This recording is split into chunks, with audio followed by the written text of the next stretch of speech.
Bismillahirrahmanirrahim. Alhamdulillahi rabbil alamin. Wassalatu wassalamu ala ashrafil anbiya'i wal mursalin wa ala alihi wa sahbihi ajma'in. Subhanaka la ilma lana illa ma 'allamtana innaka antal alimul hakim. Wala hawla wala quwwata illa billah al-aliyyil azim. Pertamanya, radina billahi rabba, kami reda Allah Tuhan kami. Wabil islami dina, Islam cara hidup kami. Wabi Muhammadin nabiyyan wa rasulah, kami juga reda Muhammad sallallahu alaihi wasallam adalah seorang nabi dan juga rasul. Sebuah kisah dalam sejarah Islam, sirah Nabi Muhammad sallallahu alaihi wasallam ada menceritakan sebuah kisah yang amat menyenyap hati bagi seorang sahabat Nabi Muhammad sallallahu alaihi wasallam, yang menunjukkan bagaimana cinta sahabat ini kepada Allah dan Rasulnya. Dalam sebuah kisah sirah Nabi Muhammad sallallahu alaihi wasallam, ketika Nabi Muhammad sallallahu alaihi wasallam telah pun berhijrah di kota Madinah, Rasulullah sallallahu alaihi wasallam telah didatangi oleh rombongan. Rombongan ini datang untuk meminta kepada Rasulullah sallallahu alaihi wasallam agar Rasulullah sallallahu alaihi wasallam menghantarkan beberapa orang sahabat yang mahir dan pakar dalam Al-Quran untuk dihantarkan ke daerah rombongan tersebut bagi mengajarkan Islam, Al-Quran, dan mereka semua ingin masuk dalam agama Islam.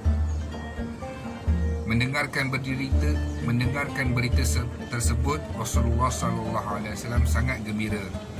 Lalu Rasulullah sallallahu alaihi wasallam telah mempersiapkan beberapa orang sahabat, yang di antaranya adalah Haram ibn Milhan dan juga Khubayb bin Adi radhiyallahu anhu.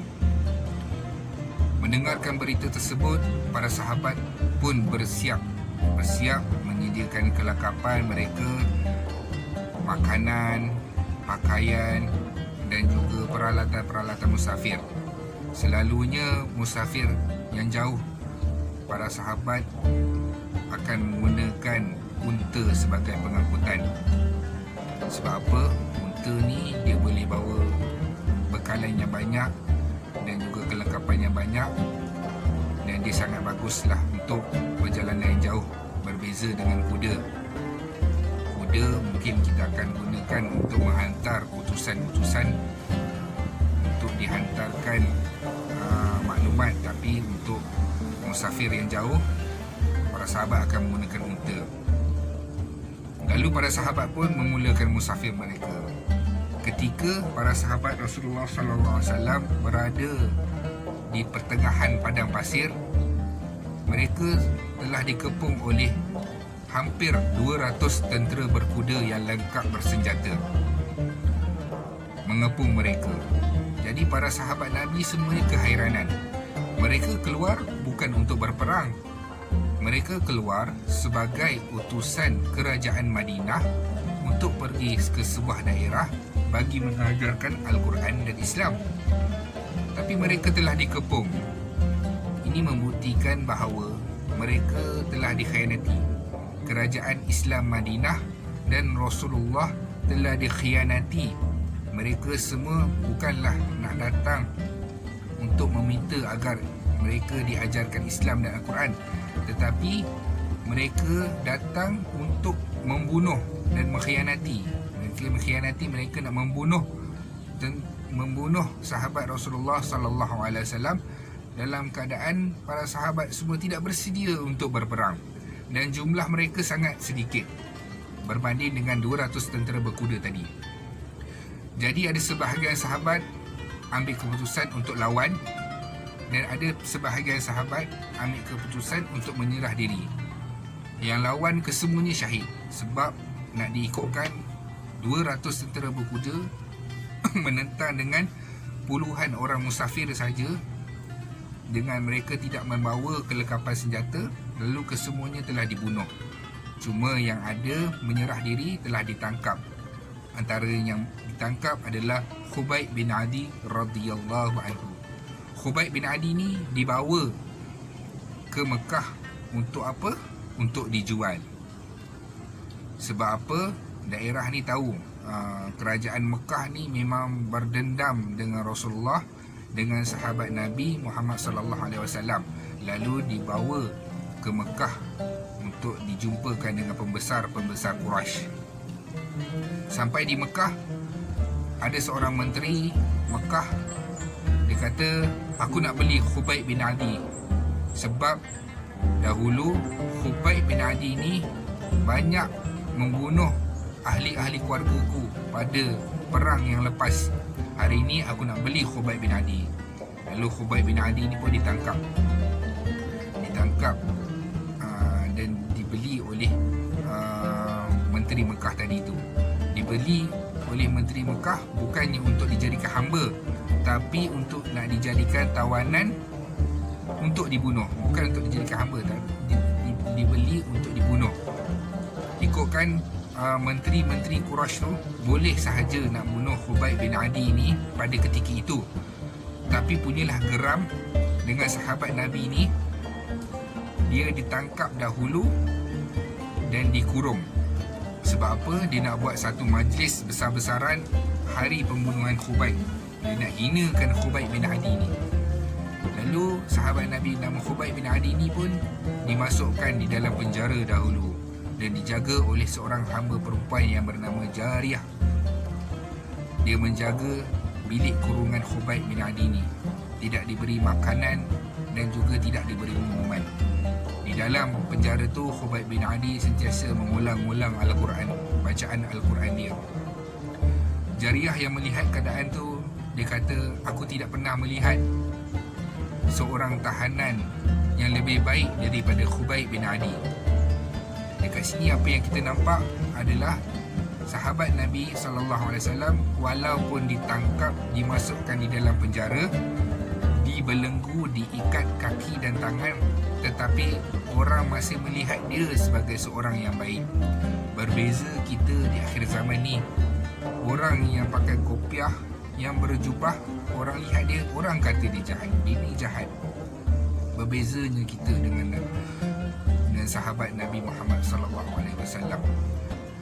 Dan dia masa di dalam penjara tu, Jariyah melihat Khubayb bin Adi ni makan buah, anggur, buah-buahan yang segar, sedangkan tiada siapa pun yang bagi. Dan ketika itu di Mekah adalah musim kemarau, maknanya tak ada buah-buahan yang dapat dihasilkan. Sangatlah pelik Khubayb bin Adi. Allah turunkan rezeki walaupun di dalam penjara tersebut, walaupun tak ada orang makan, tak ada orang beri dia makanan dan minuman, tapi Allah datangkan rezeki. Khubayb bin Adi makan buah-buahan dengan tangan dia sendiri.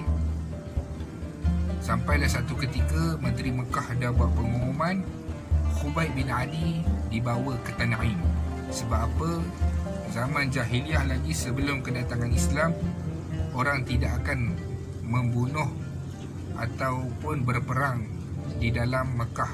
Sebab apa? Mekah adalah kota haram. Maknanya haram untuk berbunuhan ataupun melakukan benda-benda yang tidak baiklah. Orang Arab daripada zaman dahulu lagi, sebelum kedatangan Islam, memang tidak melakukan pembunuhan ataupun berperang di dalam kota Mekah. Lalu Khubayb bin Adi ni dibawa ke Tanaim. Lalu diletakkan salib, diikat Khubayb bin Adi, kaki dan tangan dia macam ni. Disalib tangan kiri, tangan kanan dan juga kakinya. Lalu menteri-menteri Mekah semua duduk di barisan hadapan sekali, membuat bulatan. Dan mana orang-orang Quraisy yang lain, penduduk-penduduk Mekah yang lain semua duduk di sekeliling untuk melihat Khubayb bin Adi ni dibunuh. Dan sebelum dibunuh, Khubayb bin Adi ni dia minta dengan menteri Mekah, izinkan aku untuk solat 2 rakaat. Lalu menteri Mekah dengan sombong dan belagaknya dia kata, tak apa, solat. Khubaib bin Adi pun solat.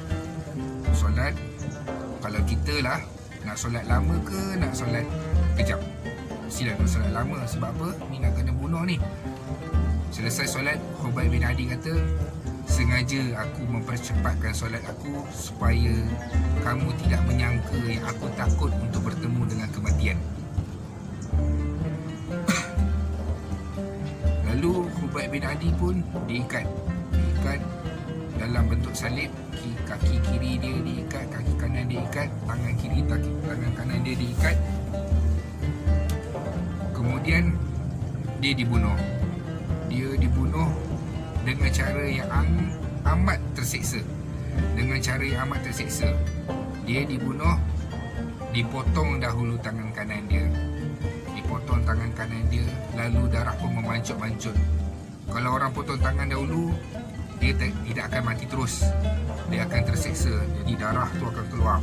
Dipotong tangan kanan dia, darah memancut-mancut. Ketika darah memancut-mancut tu, Menteri Mekah ni tanya dengan Khubaib bin Adi. Dia kata, mahu tak sekarang ni aku lepaskan kau dan gantikan tempat kau dengan Muhammad sallallahu alaihi wasallam. Khubaib bin Adi pun kata, hei menteri-menteri Mekah, jangan kau nak lukakan Nabi Muhammad dengan sebatan duri pun aku tidak akan benarkan. Ini kan pula nak menggantikan tempat aku dengan Nabi. Maknanya macam itulah kecintaan para sahabat Nabi terhadap Nabi. Sahabat Nabi nak ajar kat kita, begini cinta kami terhadap Nabi. Lalu dipotong lagi tangan kiri Khubaib, dipotong kaki kiri Khubaib, dipotong kaki kanan Khubaib. Jadi kudunglah kedua-dua tangan dan kaki Khubaib. Sebelum Khubaib bin Adi radhiyallahu anhu menghembuskan nafas yang terakhir, Khubaib bin Adi mendongak ke langit. Lalu dia berdoa, Allahumma ahsihim adada. Ya Allah, kira mereka seorang-seorang. Waqtulhum bidada. Ya Allah, bunuh mereka kesemuanya. Wala tubqi minhum ahada. Jangan tinggal seorang pun ya Allah. Lalu Khubaib bin Adi pun menghembuskan nafasnya yang terakhir di tiang salib itu. Mendengarkan doa Khubaib bin Adi ni, yang mana Menteri Mekah di hadapan tadi dan juga orang-orang Quraisy yang berada di keliling tadi, semuanya terkejut dan ada yang masa tu tengah mengendong anak, terlepas anak dia. Sebab apa? Mereka tahu sahabat Muhammad ni kalau berdoa, doanya akan makbul. Jadi semuanya meninggalkan tempat pembunuhan Khubaib bin Adi dalam ketakutan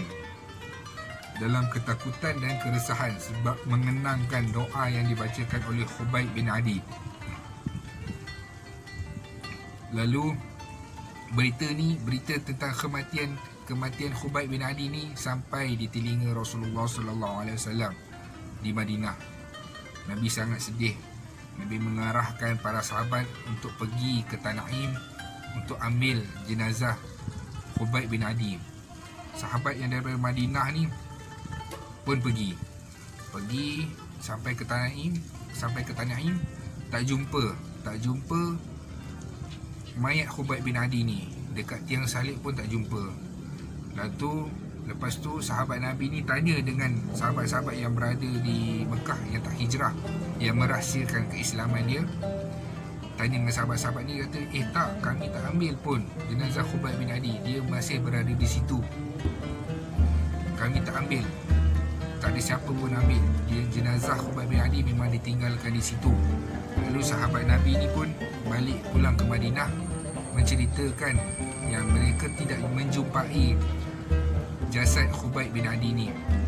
Rasulullah sallallahu alaihi wasallam pada ketika tu dah tersenyum.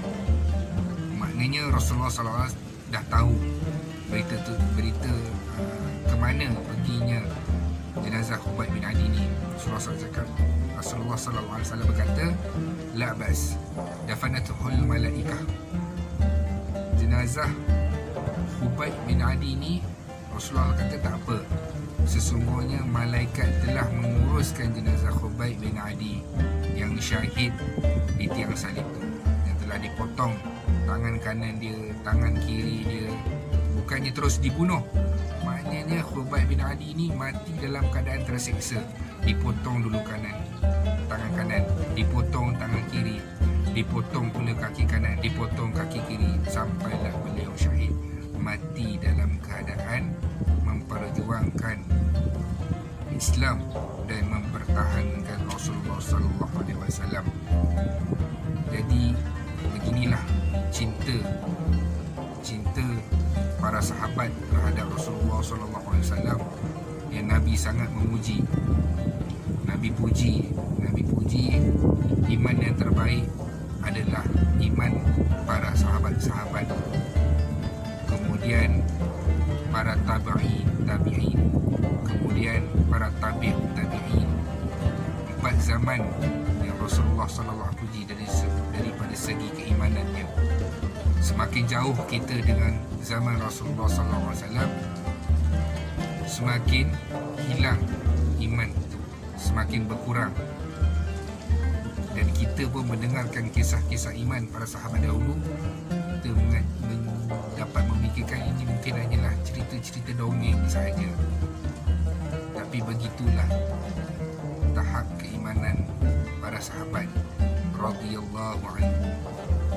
Semoga kisah ini menjadi iktibar kepada kita untuk kita tambah kecintaan kita dengan Rasulullah SAW dengan membaca sirah-sirah Nabi Muhammad sallallahu alaihi wasallam. Nak cinta, nak sayang, mesti kenal orang itu. Nak cinta dengan Nabi, kena kenal Nabi, kena baca sirah Nabi. Assalamualaikum warahmatullahi wabarakatuh.